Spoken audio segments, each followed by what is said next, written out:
샤바샬롬. 다시 한번 행복한 안식일이 돌아옵니다. 오늘은 저희가 남방 유다의 이사야 선지자로 함께 가보겠습니다. 지금까지 우리는 이제 주로 북방 이스라엘 쪽을 향해서 말씀을 증거했던 종들을 찾아봤는데, 지난 안식일에 우리가 살폈던 미가, 물론 미가는 북방 이스라엘에게도 경고의 기별을 전했습니다만은 주로 남방 유다를 향한 기별을 전했던 선지자입니다. 거의 동시대에 살았던 이 남방 유다의 선지자로 우리가 너무나 잘 아는 이사야 선지자를 오늘부터 좀 함께 살펴보려고 합니다. 이사야 1장 1절 말씀을 먼저 봉독합니다.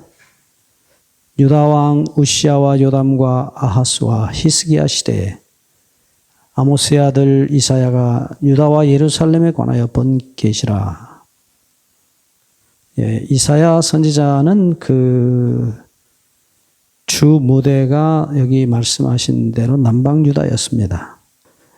이 이사야라는 이름의 뜻은 야가 여호와입니다. 이사는 야사라는 히브리 말 구원하다는 말에서 왔다고 합니다. 그래서 이사야란 뜻은 여호와는 구원이시다. 네, 여호와께서 구원하신다. 그런 뜻을 가진 이름이라고 합니다. 이 이사야는 성경 기록을 종합해 보면 그가 왕족이었을 가능성이 많습니다. 그는 단순히 그냥 선지자가 아니에요. 왕가의 한 일원이었던 것입니다. 그래서 그의 활동 무대가 주로 왕가였던 것을 우리는 볼 수 있어요. 지난번에 우리가 공부한 미가는 말씀드린 대로 가드 모레셋이라고 하는 예루살렘 남동쪽에 있었던 작은 마을입니다. 그래서 평민을 상대로 해서 복음을 전했던 선지자가 미가라면, 이 이사야는 왕궁을 중심으로 해서 특별히 국가의 운명을 결정하는 이 왕궁과 그리고 주변의 나라들에 관한 예언을 주로 담당했던 선지자라고 보입니다. 많은 사람들이 이사야서를 좋아하고 저도 개인적으로 이사야서를 참으로 좋아합니다. 이사야서는 어쩌면 구약의 가장 아름답게 예수님을 묘사한 예언을 가진 책이에요. 그래서 저는 특별히 이사야서를 매우 좋아합니다. 특별히 예수님의 고난과 죽으심에 관하여 이사야 53장은 그야말로 복음의 꽃이라고 할 수 있을 만큼 너무나 아름다운 우리 주님의, 우리를 향하신 그분의 사랑과 고난의 죽으심을 정말 너무 아름답게 묘사했어요. 그래서 우리가 아는 하계상 목사님은 앤드류스의 박사학위를 받을 때 이 이사야 53장 전체를 통째로 논문을 써서 유명한 이사야 53장 박사학위 논문을 받았어요.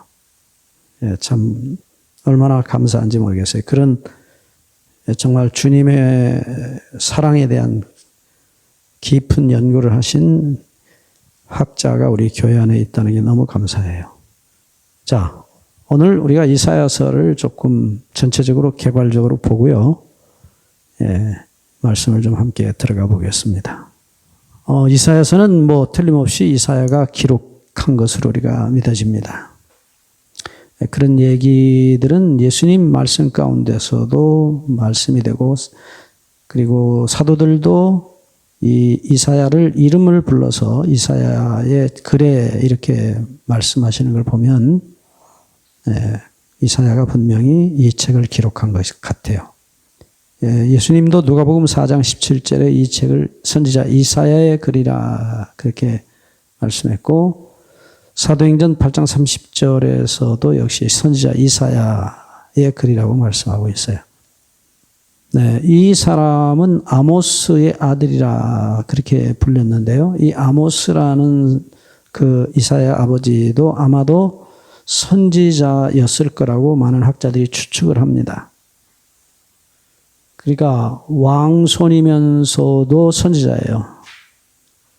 예, 참 특별한 그런 은사를 받으신 분인 것이 분명합니다. 이 이사야는 젊은 시절 하나님께 부름을 받는데 그 부름받는 이야기가 우리가 다 잘 아시는 이사야 6장에 자세히 기록이 되어 있습니다. 이사야 6장은 참으로 우리에게 감동을 주는 놀라운 장입니다. 자, 이 이사야는 우시야 왕이 죽던 때라고 기록하고 있는데 이사야 6장 1절에 보시면 이 우시야라고 하는 사람은 아사랴라고도 불렸어요. 왕입니다. BC 790년에서 739년까지 통치했던 왕인데 이 우시야라는 왕이 이스라엘 역사, 남방 유다 역사에서 가장 강력한 군대를 가졌었던 왕, 그야말로 물질적으로 아주 극도의 부를 누렸던 권능을 누렸던 그런 사람이에요. 그래서 BC 790년에서 이것은 물론 학자들마다 견해는 다르지만 대체로 그냥 우리 교회 그 연대표를 따른 것입니다. 739년까지 어떤 분들은 730년이라고도 하는데 어쨌든 이 무렵에 730년대 무렵에 선지자로 부름을 받습니다. 그래서 우시야 다음에 그가 요담, 아하스를 거쳐서 히스기야까지 뭐 다 잘 아시지만은 요담은 지난번에 한번 말씀드렸죠. 미가서에서 우리가 공부할 때 잠깐 말씀드렸습니다. 이 사람도 하나님을 섬겼던, 좀 제대로 섬기려고 노력했던 사람인데, 산당은 제거하지 않았고, 문제는 이 아하스입니다. 이 아하스가 자기 아버지와 달리 아주 타락한 남방 유다의 그야말로, 우상숭배에 아주 쐐기를 박은 사람이라고 할 수 있는, 그래서 남방 유다의 왕 중에 이 아하스와 나중에 히스기야의 아들 므낫세 때 이 나라가 결정적으로 멸망을 당할 운명에 들어갑니다. 그래서 어쩌면 이사야는 그 젊은 시절에 요담 왕 때 부름을 받았고 이어서 아하스 당시에 어쩌면 정말 말할 수 없이 타락해가는 타락의 맛을 본 남방 유다 사람들이 더 깊은 죄악의 수렁 속으로 들어가던 바로 그때의 부름을 받은 것입니다. 물론 히스기야 당시에 그는 참으로 그의 중년을 지나가면서 굉장한 활약을 합니다. 그리고 히스기야가 죽고 난 다음 히스기야의 방탕한 아들 므낫세에 의해서 처참하게 학살을 당했어요. 선지자 왕의 화이빈도 이 얘기하셨듯이 이 므낫세가 자기 아버지였던 소위 이 히스기야 왕의 신앙의 그 부흥을 완전히 다 그야말로 박살을 내버립니다. 그래서 결과적으로 나중에 아시는 대로 이 이사야는 이 므낫세에 의해서 톱으로 켜서 죽임을 당합니다. 화이트빈의 기록 Signs of the Times 시조라는 잡지 1898년 2월 17일자에 보면 실제로 화이트빈이 게시 중에 그가 톱으로 켜서 죽임을 당했다고 말하고 있습니다. 그래서 우리가 다 잘 아시는 말씀대로 히브리서 11장 37절에 돌로 치는 것과 톱으로 켜는 것과 할 때 이 히브리 11장 37절에 나타난 이 톱으로 켜는 것은 다름 아닌 바로 이사야의 순교를 가리키고 있다고 하는 것을 화이트인이 시사를 합니다. 이유는 분명합니다. 화이트인의 말씀처럼 그가 유다의 죄를 충실히 책망했기 때문입니다. 그래서 이 므낫세가 아버지 때에 자기에게 계속 충고했던 이 할아버지 뻘되는 이사야를 아버지가 돌아가시자마자 불러다가 통나무를 속을 긁어내고 이사야 할아버지를 그 왜소한 뼈밖에 없는 이사야를 그 속에 집어넣고 톱으로 썰어서 죽여버립니다. 잔인한, 참 말할 수 없이 잔인한 왕이에요. 그래서 이 이사야서는 너무나 아름다운 예수님을 정말 너무너무 아름다운 시처럼 아름다운 노래처럼 이 이사야서를 기록했지만 정작 그는 예수님처럼 피를 흘리고 순교를 당합니다. 이사야의 아름다움, 그것은 그의 죽음으로 말미암아 꽃이 피었다고 말할 수 있겠죠. 예수님하고 많이 비슷하죠. 주님의 아름다운 삶이 십자가의 피로 꽃 피었다고 우리 감히 말할 수 있을 것입니다. 자, 이제 말씀으로 좀 이제 가보려고 합니다. 그래서 므낫세가 통치하던 때 학자들이 얘기하는 것은 이사야는 BC 739년에서 BC 680년경까지 살다가 죽었다. 그렇게 흔히 말합니다. 그러니까 거의 말로 하면은 한 60년 가까운 세월에 하나님의 거룩한 사랑을 전했던 아름다운 선지자였어요. 이 이사야서의 내용을 보면 특별히 창조주 하나님을 많이 강조했고요. 또 하나님의 이 주권을 아주 많이 강조했습니다. 특별히 이스라엘의 거룩하신 자, 하나님의 이름을 아주 특별하게 불렀던 선지자예요. 이스라엘은 하나님께 특별히 속한 자, 하나님은 이스라엘에게 특별히 속하신 분. 이스라엘의 거룩하신 자. 그 말씀은 사실은 이제 히브리어로 보면은 이스라엘에게 거룩하신 자, 그런 뜻입니다. 이스라엘의가 아니고 본래 직역하면 이스라엘에게 지극히 거룩하신 자예요. 그게 무슨 얘기냐? 우리가 거룩함에 대해서 여러 번 얘기했지만은 그 말씀은 이스라엘에게만 자기를 구별하여 바치신 자, 그런 뜻입니다.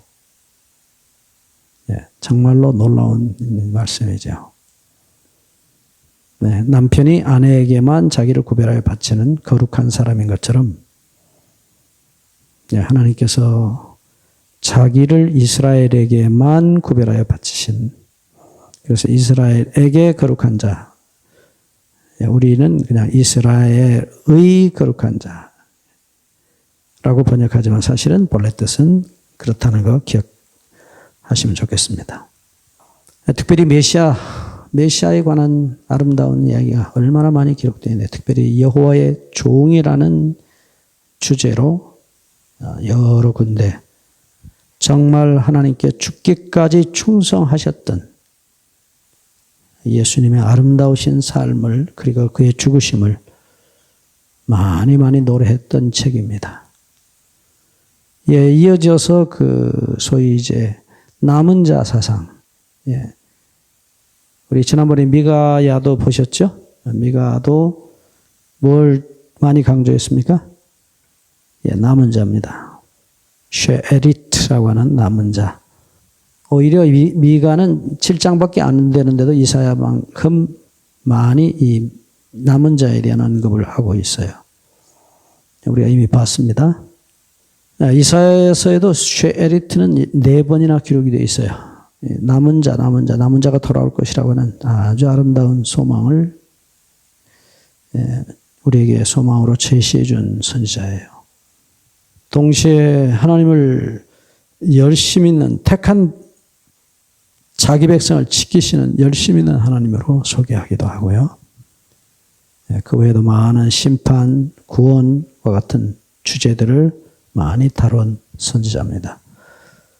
참 이사야서는 읽으면 읽을수록 참 끌리는 맛이 있는 책입니다. 특별히 이 이사야서의 문체는 히브리 문학에서도 아주 수려하다고 그래요. 아주 그 문장이 너무너무 아름답습니다.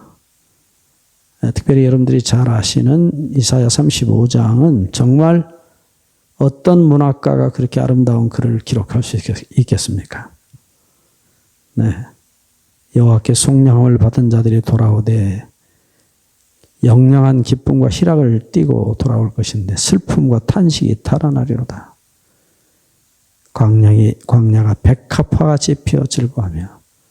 여러분 그런 정말 시인이에요. 이사야는 구원의 노래를 그 구원의 아름다움을 시적으로 너무나 잘 표현하고 있어요. 어떤 시가 하나님의 구원의 아름다움을 다 표현하겠습니까? 이사야는 정말 우리 인간의 언어로 하나님의 구원, 우리 주 예수 그리스도의 죽으심의 아름다움을 정말 아름답게 표현했어요. 정말 매력적인 책입니다. 그가 왕손이어서 그런 어떤 문제, 소위 말하면 글 쓰는 어떤 재주가 있으셨던, 달란트가 있으셨던 분으로 생각이 들어요. 자, 이제 이사야서 1장으로 좀 들어가 보겠습니다. 이사야 1장 1절의 끝에 이사야가 유다와 예루살렘에 관하여 본 계시라고 말씀하고 있어요. 이 계시라는 단어는 하존이라는 단어인데 하자, 바라보다 하자, 뭘 본다는 말에서 온 명사예요. 하존. 무화경에서 다니엘도 그런 단어를 썼죠. 성경에 이 하존은 하나님께로부터 오는 환상. 그런 이 환상이라는 곳에 주로 그렇게 번역이 된 단어입니다. 자, 이 선지자가 맨 처음에 시작한 이야기는 유다와 예루살렘에 관한 얘기예요. 그러니까 하나님께서 이 이사야 선지자를 통해서 수많은 얘기를 앞으로 하실 건데 시작점이 어디냐면 유다와 예루살렘이에요. 항상 그렇습니다. 선지자들은 먼 미래의 일만 예언한 게 아니에요. 항상 예언이 어디서 시작하느냐 하면 그들이 삶의 현장에서 예언을 시작을 해요. 그러니까 하나님은 현실을 절대 무시하지 않으시는 그 현실에 필요한 선지자들이었어요. 우리가 그것을 잊어서는 안 됩니다. 이사야 역시 그런 사람이에요. 우리가 요한계시록의 그 방대한 예언을 볼 때도 하나님께서 그렇게 말씀하셔요. 요한계시록 1장 2절을 보면 요한계시록 1장 2절 요한은 하나님의 말씀과 예수 그리스도의 증거 곧 자기가 본 것을 다 증거하였느니라. 다 자기가 본 것을 말씀하고 있어요. 그게 뭐냐? 그 내용이 뭐냐? 본 게 뭐냐 하는 거예요. 1장 계시록 1장 19절에 보시면 그러므로 내가 지금 본 것과 지금 있는 일과 장차 될 일을 기록하라. 하나님께서 현장을 떠나셔서 요한을 데리고 먼 세상 말세에 있을 일을 말씀하신 게 아닙니다. 시작이 어디예요? 예, 계시록 1장 19절에 어디입니까? 이제 있는 일과 장차 될 일을 기록하라고 말씀하셔요. 그러니까 현장에서 미래로 가는 것입니다. 그래서 일곱 교회를 해석하는 일에 있어서 항상 조심해야 될 것은 어떤 분들은 그 시대에 그 지방에서 일어난 일곱 교회의 이야기를 주님께서 설명하신 것이라고 말씀하는 분도 있고 어떤 분들은 또 반대로 미래 말세에 있을 교회들을 보시고 말씀하셨다. 그런데 예수님 말씀을 그대로 액면 그대로 받아들이고 따라가 보면 이것은 두 가지예요. 이제 있는 일로부터 장차 있을 일을 예언했다는 사실입니다. 자, 이사야도 똑같은 구조로 되어 있어요. 그래서 이사야 1장 2절 다시 봅니다. 하나님께서 이사야를 통해서 이사야가 살던 바로 그 시대 이제 이스라엘이 거의 타락의 비탈길로 내려가려고 하는 그때 우시아가 죽고 나서 요담과 그리고 특별히 말씀드린 대로 아하스가 통치하면서 이스라엘은 끝없는 타락의 늪속으로 빠져들어갑니다. 이미 준비됐던 일이에요. 네. 거듭거듭 그들이 우상을 숭배하고 타락했다가 하나님의 자비하심으로 그들이 구원받고 또 다시 타락의 늪으로 빠져들고 또 다시 하나님께서 심판하시고 그들이 회개하고 또 다시 돌아오고 그러면서 죄악에 대한 맛에 점점 더 익숙해지고 본성적으로 죄가 너무 좋아진 상태로 타락이 깊어져 가고 있었습니다. 네. 정말 이 선지서는요, 때로는 읽고 싶지 않은 때가 많아요. 여러 번 말씀드렸지만, 반역이 반복되니까, 하나님이 그렇게 간절히 호소하시고, 경고하시고, 심한 말을 하셔서라도 돌이키기 원하시고, 때로는 매를 때려서 재앙을 내리셔서 그렇게 돌아오라 해도 결국은 점점점 더 멀어져 가는 이스라엘의 반역을 보면서 참 우리가 이렇게 안 돼야 되겠다는 생각을 얼마나 간절히 하는지 몰라요.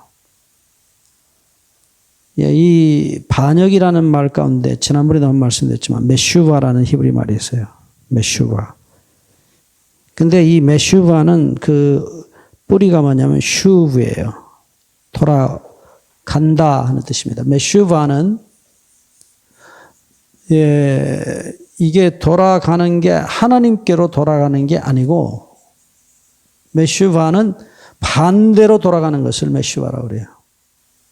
이 말 번역하기가 참 어렵죠. 반역.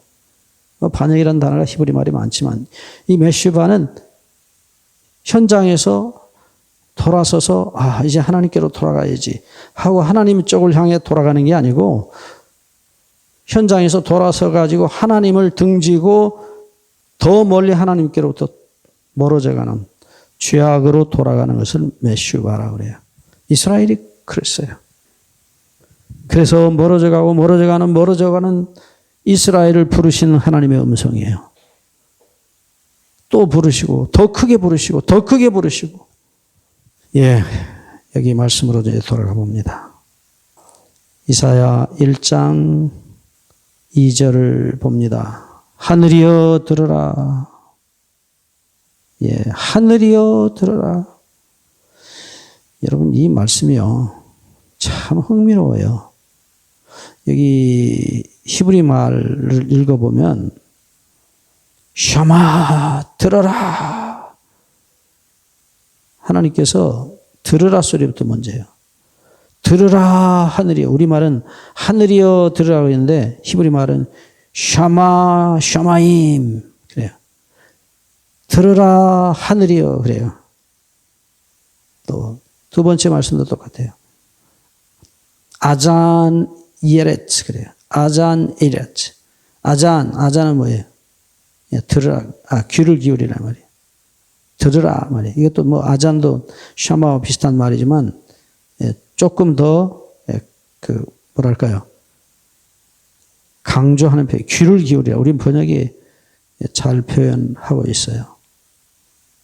근데 귀를 기울이라, 들어라, 샤마, 하늘이여 들으라, 아잔, 예레츠, 땅이여 들으라, 귀를 기울이라. 이 동사들이 앞에 나와 있는 건 참 흥미롭죠? 네, 그건 강조하는 표현이에요.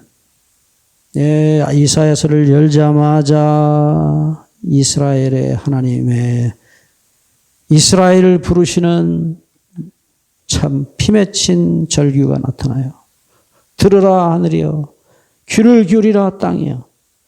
여호와께서 말씀하시기를 내가 자식을 양육하였거늘 그들이 나를 거역하였다. 불효자를 부르시는 아버지의 모습이에요. 내가 자식을 길렀더니 어떻게 해요? 그들이 나를 거역하였도다. 네. 여기 보면 내가 자식을 양육하였거늘. 예. 여기 양육이란 말이요. 두 단어의 히브리 말은 양을 굳이 번역한다면 가달이라는 히브리 동사를 썼는데 이게 성장 기르게 한다, 성장시킨다, 자라난다 하는 뜻이에요. 근데 여기서는 강조형으로 썼어요. 내가 내 자식을 성장시켰다. 강조형이에요. 성장시켰다. 그리고 양육할 때 육자는 히브리 룸이라는 단어인데 룸은 이렇게 잡아 일으키다는 말이에요. 애들 왜 이렇게 겨드랑이 잡아서 일으키잖아요. 네. 소위 말하면 하나님께서 내가 그를 자라게 하고 들어 올렸는데 룸 했는데 강조형이다. 네. 그들이 나를 거역하였도다. 등을 돌렸다. 파샤란 등 돌리다는 말이죠. 반역을 해요. 등을 돌려버려요. 하나님 당신 필요 없다고 말해요. 반역이에요.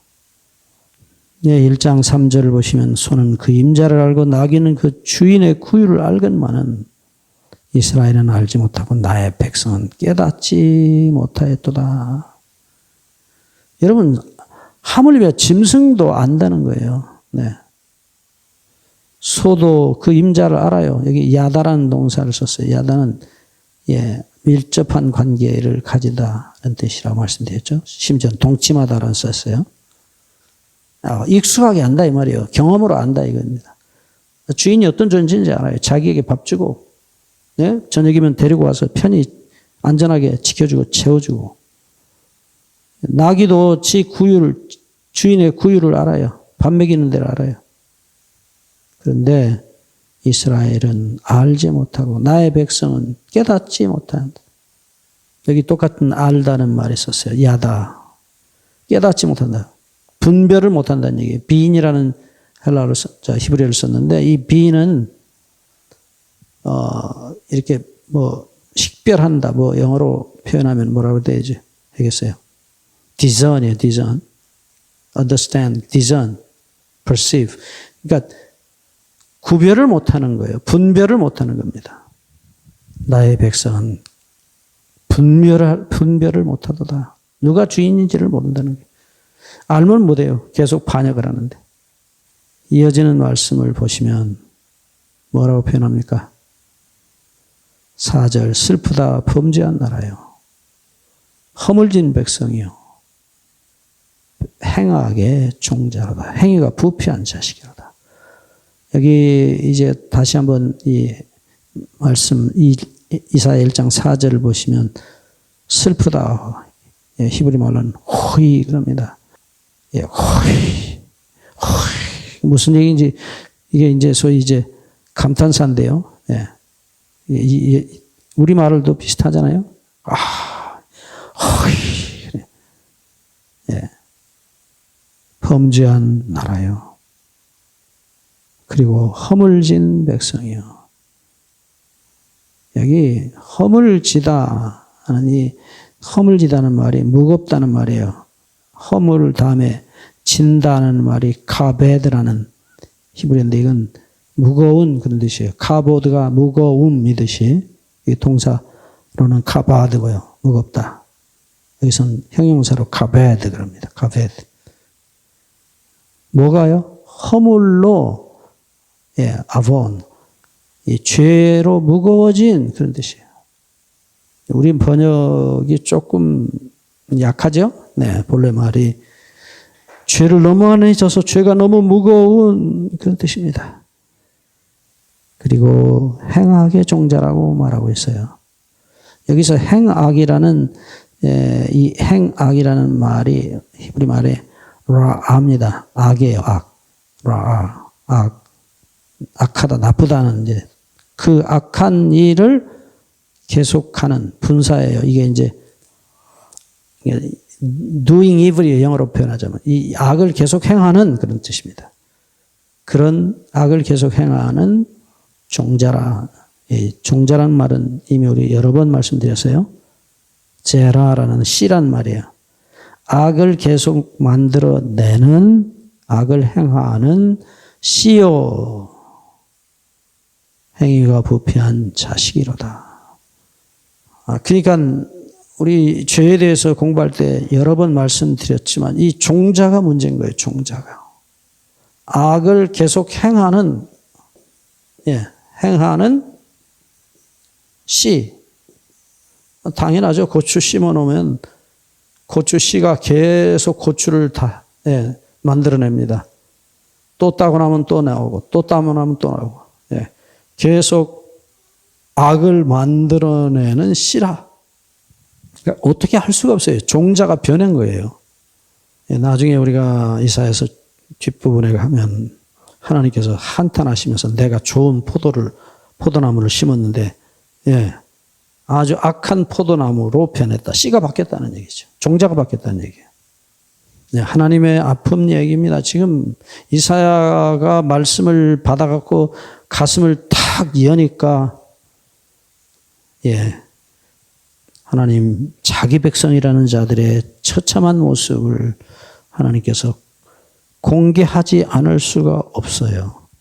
왜요? 그들이 하나님의 이름으로 부름을 받았던 백성이었기 때문에. 하나님의 자식들이요. 마귀가 아버지 당신의 자식들 참 보기가 좋습니다 하고 비난하는 것입니다. 이사야 1장 4절을 다시 봅니다. 중간입니다. 그들이 여호와를 버리며 이스라엘의 거룩하신 이를 만홀히 여기 멀리하고 물러갔도다. 여기 한번 다시 여호와의 이름이 이스라엘의 거룩하신 이라고 말하고 있어요. 이스라엘에게 거룩하신 이에요. 여기서는 그냥 형용사로서 거룩하신이라는 형용사로 카도시란 말을 썼는데 이스라엘의 거룩하신 자. 여기서는 형용사로서 그렇게 썼지만은 상태를 가리키고 있는 거예요. 그러니까 형용사라는 것 자체가 어떤 형편, 상태를 가리키는 말이죠. 그래서 그렇게 표현하고 있는 것입니다.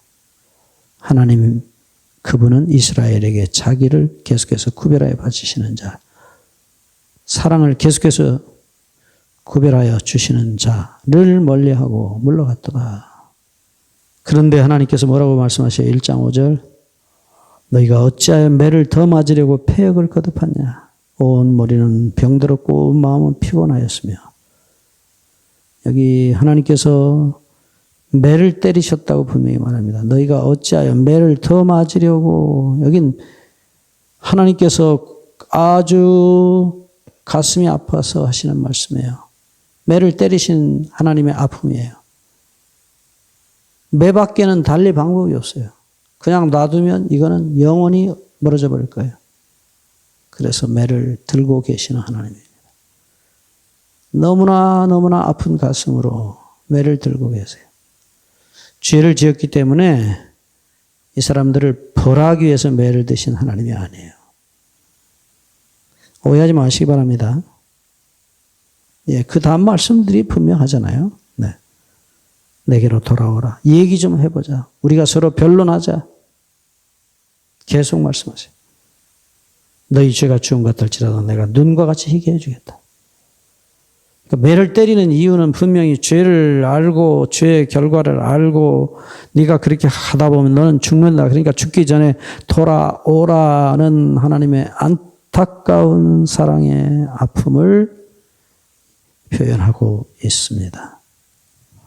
다시 한번 이사야 1장 5절을 보시죠. 너희가 어찌하여 매를 더 맞으려고 패역을 거듭하느냐? 네. 어찌하여 거듭하느냐? 네. 반복하느냐? 이 반복하다는 말이 이제 히브리어 야사프인데 증가시키다, 더하다 그런 뜻이에요. 자꾸 다시 하고, 예, 이게 더한다, 예, 더한다 말 아시죠? 영어의 add입니다. 보탠다 이 말이에요. 계속. 온 머리는 병들었고 온 마음은 피곤하였으며 여기서 하나님께서 이스라엘의 형편을 설명하면서 온 머리, 예, 이 온이라는 말이 이제 히브리어는 콜 그럽니다. 콜 그런데 모든이라는 뜻이에요. 그러니까 예, 머리 전체가 다 병들었다는 겁니다. 온 마음은 예, 레바브라는 심장을 가리키는 단어입니다. 온 마음은 피곤하였으며 허약하다, 병들어서 쇠약하다 그런 뜻이에요. 다와이라는 히브리 말인데 이것은 아주 지쳐서 그야말로 쓰러질 정도로 힘든 상태를 가리켜요. 쇠약해진 상태로. 그런데도 그들은 계속 하나님을 반역합니다. 6절 발바닥에서 머리까지 성한 곳이 없이 상한 곳과 터진 것과 쇠로 맞은 흔적뿐이거늘 그것을 짜며 싸매며 기름으로 부드럽게 함을 받지 못하도다. 여기 하나님의 말씀은 발바닥에서 머리까지 성한 것이 없다고 말씀해요. 그리고 계속 새로 맞은 흔적뿐이거늘. 네. 정말 아픈 얘기죠. 네. 새로 맞은 새 상처란 얘기예요. 네. 히브리 말로 타리란다는데 따리는 따라흐라는 그 새롭게 한다는 말에서 온 형용사예요. 그래서 거듭 하나님께서 사단으로 하여금 이 타락한 이스라엘을 때리게 하시는데도 그들은 돌아서지 않았다는 겁니다. 그리고 치료받을 방법 또한 없어요. 하나님께로 돌아와야 치료가 되는데 그들은 하나님께 돌아오기를 원치 않았어요. 예레미야 3장 22절에 우리가 배운 대로입니다. 하나님께서 왜 돌아오라 그래요? 내가 너희를 치료하기 위해서라 그러셔요. 하나님께서 이스라엘을 치료하실 수 있는 유일한 의사예요. 그런데 이 마귀에게 계속 가면 마귀에게 계속 얻어맞는 거예요. 죄로 인해서 그들은 더 깊은 상처가 늘어납니다. 일시적인 쾌락, 그것이 자기들의 상처를 낫게 하고 아픔을 잊어버리게 해주는 줄로 알고 가서 술로 세상의 쾌락으로 상처를 달래보지만 그 상처는 더 깊어지는 것입니다. 우리 아버지 하나님은 우리를 부르시는 이유가 우리를 용서하셨기 때문이고 또 하나 다시 반복합니다. 무엇 때문이요? 내가 너희를 치료해 주려고 너를 부른다. 너를 치료해 줄 수 있는 존재는 나밖에 없다. 그런데 아무리 맞아도 아무리 고통스러워도 하나님께는 돌아가지 않아요. 1장 7절을 봅니다. 너희의 땅은 황폐하였고 너희의 성읍들은 불에 탔고 너희의 토지는 너희 목전에서 이방인에게 삼켜졌으며 이방인에게 파괴됨 같이 황폐하였고 마지막 8절 딸 시온은 포도원의 망다같이 참외밭의 원두막같이 에워싸인 성읍같이 겨우 남았도다. 다 망하고 겨우 예루살렘 하나 남았다 이겁니다. 이건 나중에 예루살렘 멸망 때 이 똑같은 모습이 재현이 되죠. 느부갓네살이 북쪽에서부터 유다 땅을 다 점령하고 들어옵니다. 결국 마지막에 예루살렘만 남아요. 마지막 유다의 왕 시드기야가 끝까지 느부갓네살하고 붙어서 대항을 하다가 결국은 처참하게 망하면서 시드기야는 눈이 빠지고 자기 앞에서 자기의 아들들이 다 죽는 꼴을 보고 그리고 그는 쇠줄로 묶여서 바벨론에 끌려갑니다.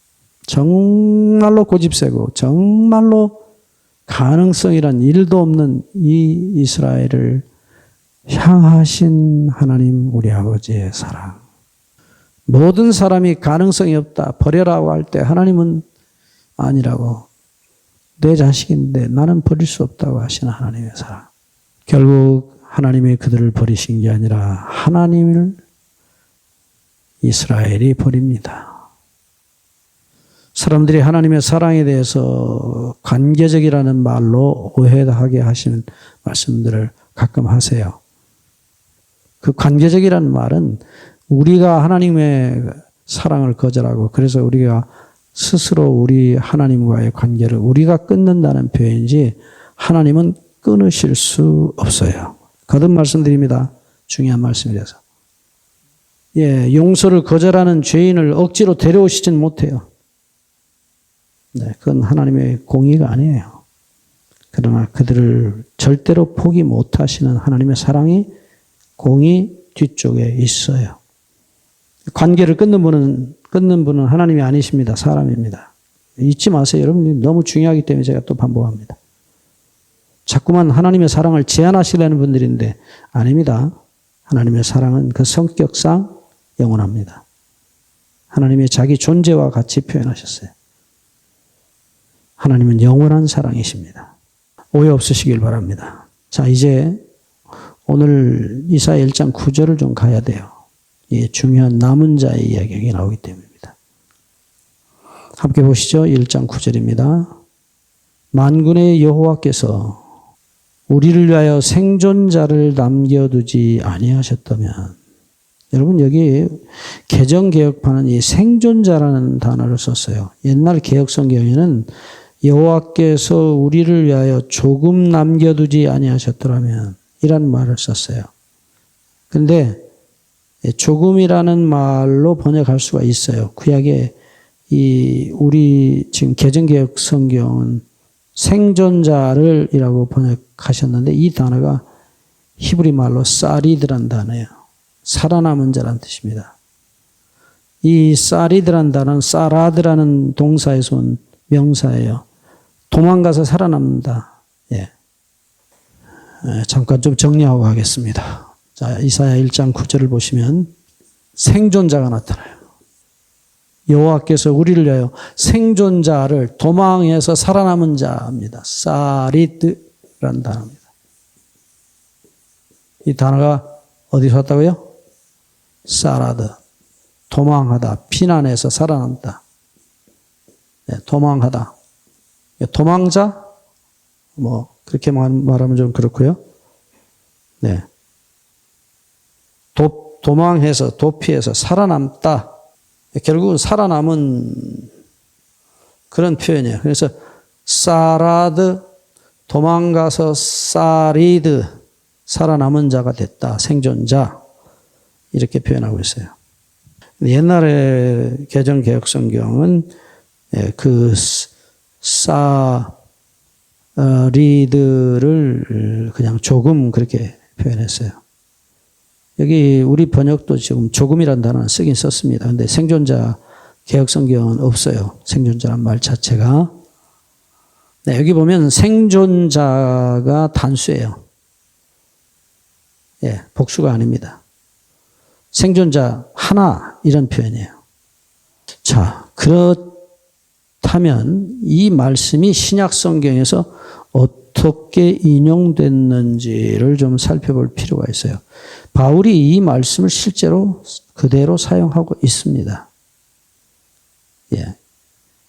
영어로는 이 생존자를 보통 뭐라고 부르느냐? remnant이라고 불러요. remnant. 여러분 remnant people이란 말 많이 들어보셨죠? 영어의 remnant, 우리 재림교회를 남은 자손이라 그렇게 흔히 부릅니다. remnant people.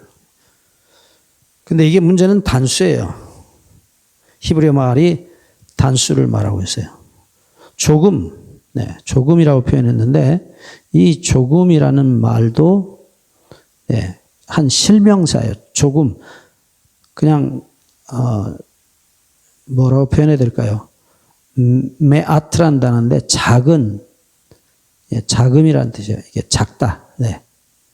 예, 이 단어도 역시 마찬가지입니다. 마아트라는 작다라는 동사에서 온 예, 명사입니다. 예, 그런데 이 메아트는 마아트 작다. 예, 그런 말이 이제 소위 이제 소수 작은 집단을 가리킬 수도 있어요. 네, 그래서 사람들이 그걸 이제 단수가 아니고 복수 개념을 가진 단수로 해석을 하십니다.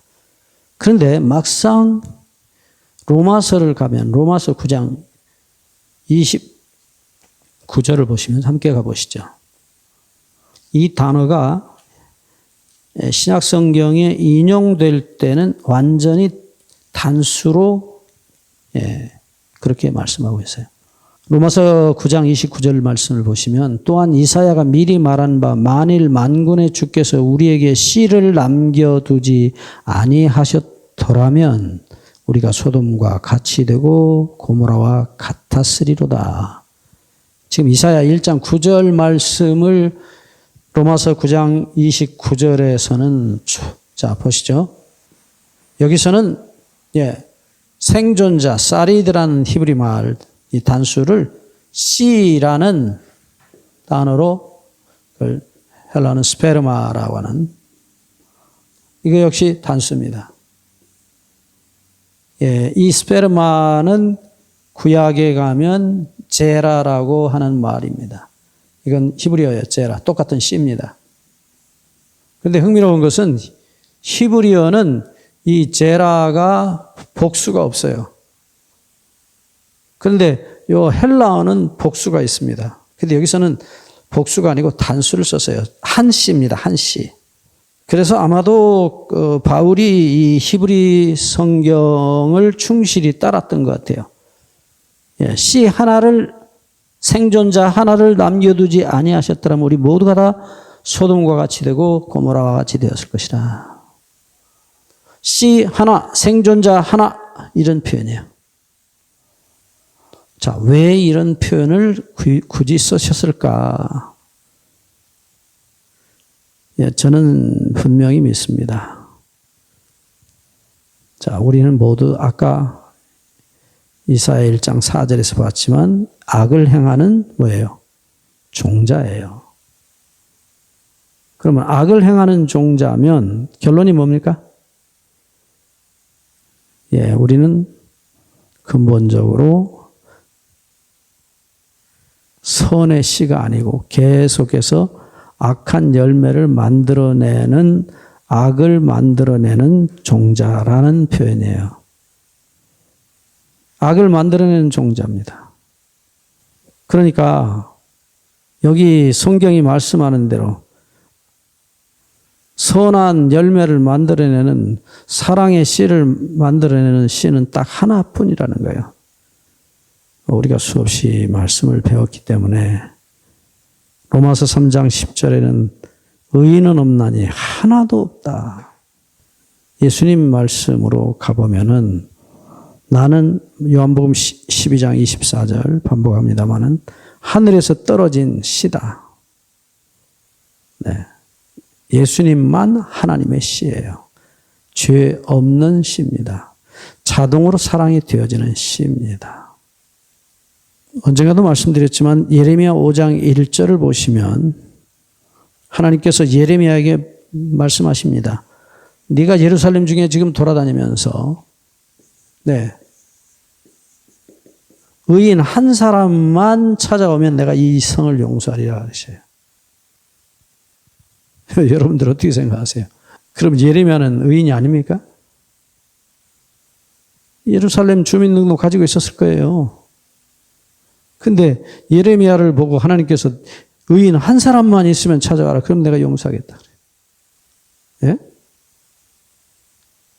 여러분, 무슨 얘기입니까, 이 이야기가? 예레미야도 근본적으로 의의 씨, 사랑의 씨가 아니에요. 하나님의 은혜로 그가 거듭나서 사랑의 씨가 됐는지 모르지만 근원적으로 그는 여전히 아닙니다. 하나님이 찾으시는 씨가 하나 있어요. 그게 뭐예요? 의의 씨예요. 사랑의 씨입니다.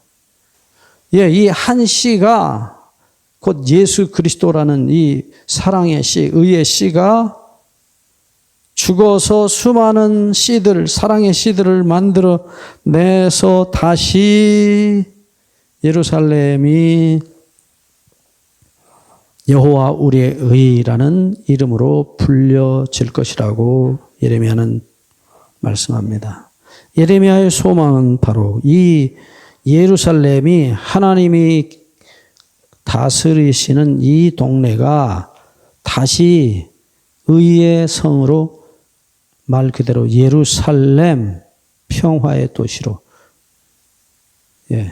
의의 도시로 바뀌기를 그는 간절히 소망하고 기도했던 사람이에요. 그래서 예레미야가 그 한 씨가 죽어서 수많은 사랑의 씨, 의의 씨들을 만들어냄으로 말미암아 예루살렘이 본래의 이름대로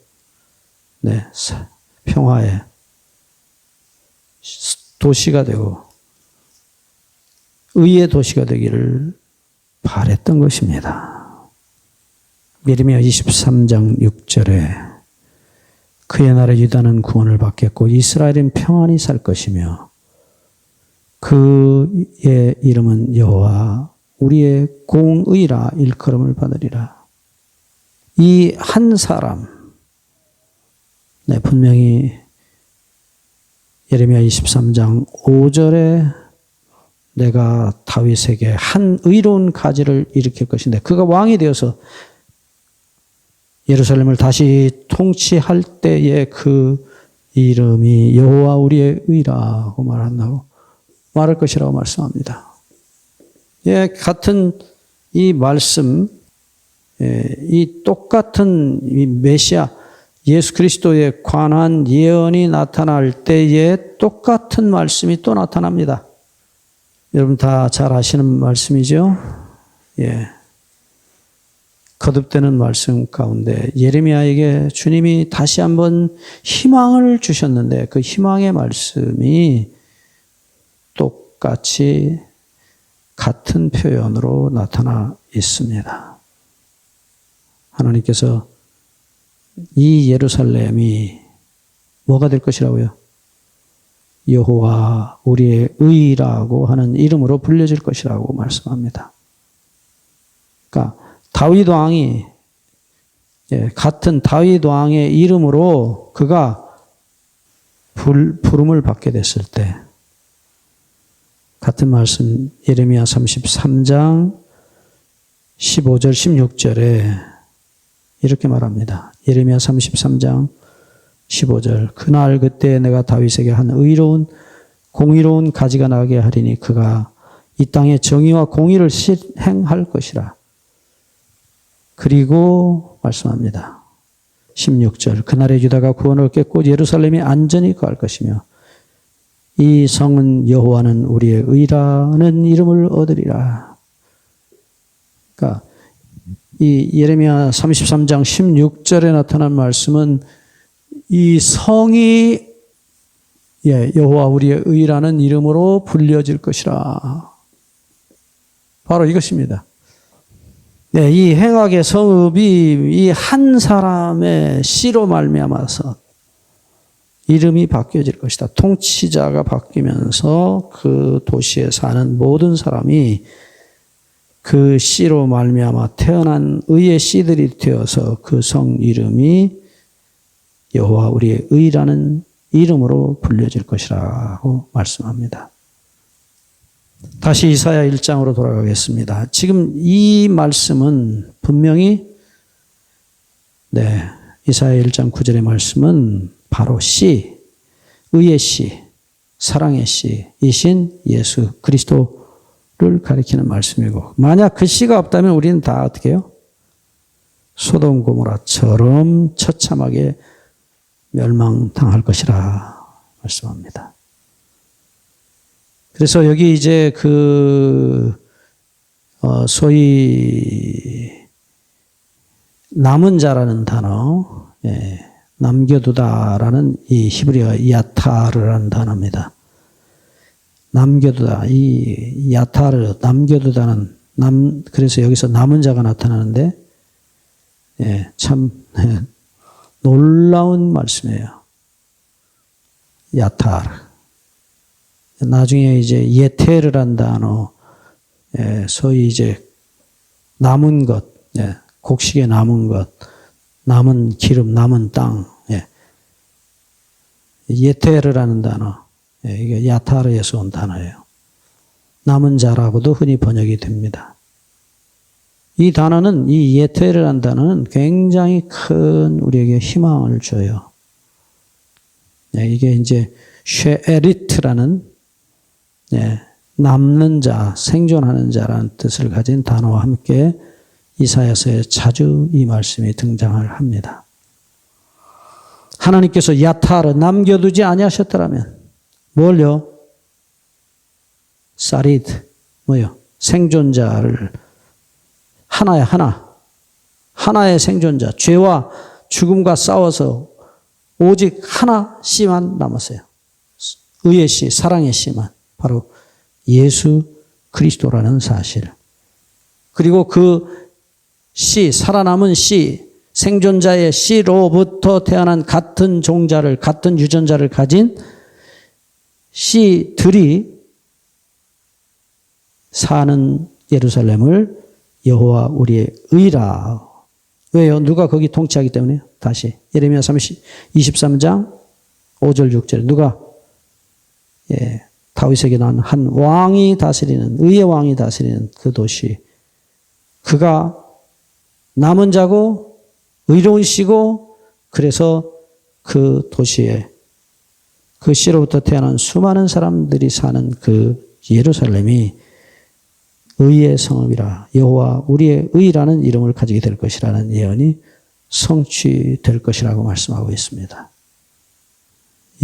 그러면서 하나님께서 이 귀중한 결론을 내리시면서 1장 10절부터 보시면 계속해서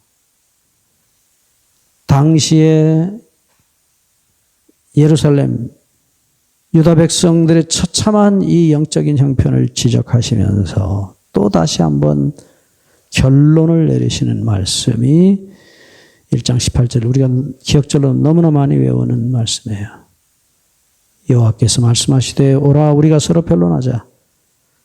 너희 죄가 주홍 같을지라도 눈과 같이 헤어질 것이요 진홍같이 붉을지라도 양털같이 되리라. 그리고 또 다시 21절부터 시작해서 31절까지 또 다시 이스라엘의 죄를 공개하십니다. 그리고 돌아오라고 또 다시 호소하십니다. 그래서 이 이사야 1장을 오늘 마무리하면서 여러분 거듭되는 말씀이라 죄송합니다. 참 읽고 싶지 않은 이 이야기들이에요. 계속 반역하고 또 반역하고 또 반역하지만 그들의 끈질긴 죄보다 더 끈질기신 분은 우리 아버지 하나님이시고 그분의 사랑이에요. 나는 너를 버릴 수가 없다. 돌아오라. 돌아오라. 돌아오라. 너희 죄가 주홍 같을지라도 내가 눈과 같이 해주겠다 하신 약속의 말씀. 그리고 끝내는 누구를 통해서요? 의의 씨를 통해서 예수 그리스도 남은 씨를 통해서 다시 예루살렘을 새 예루살렘으로 죄가 없는 성으로 의가 평화가 사랑이 충만한 성으로 만들겠다 하신 약속을 반복하십니다. 오늘 우리 모두가 다 이 예수님의 초청에 응하셔서 우리의 죄를 내놓기를 바랍니다. 여기 분명히 주님께서 네 죄를 내놓고 나와 같이 한번 얘기해보자. 상의해보자. 여러분 여기 다 잘 아시는 말씀이지만 이 변론이라는 단어가 뭐예요? 이 변론이라는 단어가 우리 뭐 어떤 따진다 뭐 그렇게 많은 사람들이 이야기하는데 이 히브리 말은 야카흐란 말이에요. 그 뜻이 뭐냐면 결정한다는 근본 뜻이 그거예요. 우리 결정해보자는 거예요. 예? 뭐 서로 의논해보자가 아니라 이 야카흐는 심판한다, 결정한다 그런 뜻이에요. 예? 자, 네 죄 용서 받을래 안 받을래 결정해보자. 내가 용서해 준다고 분명히 결정했으니 너도 네 죄를 내게 맡겨달라. 네 죄를 맡기로 결정해라. 증명을 해라. 그런 표현이에요. 부디 우리가 우리의 의지를 동원해서 우리의 죄된 본성, 우리의 죄된 씨를 주님께 내놓고 다 용서받고 거듭나고 새로운 씨로 새 열매를 맺히도록 우리 모두 함께 우리 주님의 제안처럼 우리의 결정을 주님께 드릴 수 있도록 죄를 드리는 결정, 용서받을 수 있는 결정. 그래서 우리 모두가 다 의의 도시 새 예루살렘에 들어가기를 주의 이름으로 간절히 축원하면서 말씀을 드립니다. 기도하겠습니다. 하나님 우리 아버지 오늘 우리에게 다시 이사야를 통한 위대한 복음을 들려주셔서 감사합니다. 아버지 우리 모두가 다 심히 죄로 기울어져서 하나님께로 돌아가고자 하는 마음조차 없는 악인들입니다. 그러나 당신의 사랑은 우리를 끝까지 따라오시고 죽기 전에 우리가 완전히 악이 되기 전에 이 시간이라도 돌아오라고 호소하시는 하나님의 음성에 오늘 우리 모두 다 결정하도록 주님께 내 스스로 고칠 수 없는 내 자신을 주님께 완전히 맡기는 결정을 하고 용서받고 의의 도시 우리 주님이 다스리시는 새 예루살렘 시민이 다 되게 해 주시기를 예수 그리스도의 이름으로 간구하옵나이다. 아멘.